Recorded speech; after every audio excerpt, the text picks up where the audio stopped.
ए जी हाँ, क्या? ए जी मुझे 500 रुपए दीजिए ना। क्यों, क्या करोगी? काम है। रुको अभी देता।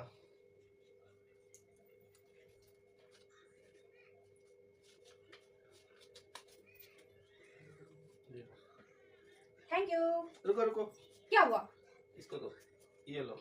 ये क्या कर रहे हैं? ये क्या दिए हैं? ऐस करो। ये क्या दिए? 10 रुपए क्या दिए? 10 रुपए में क्या होगा? 10 रुपए में समोसा आएगा, 10 रुपए में चाय आएगा। जाओ ऐस करो। ए जी हाँ आपका सैलरी आ गया इस महीने का? हाँ, कहाँ है पैसा?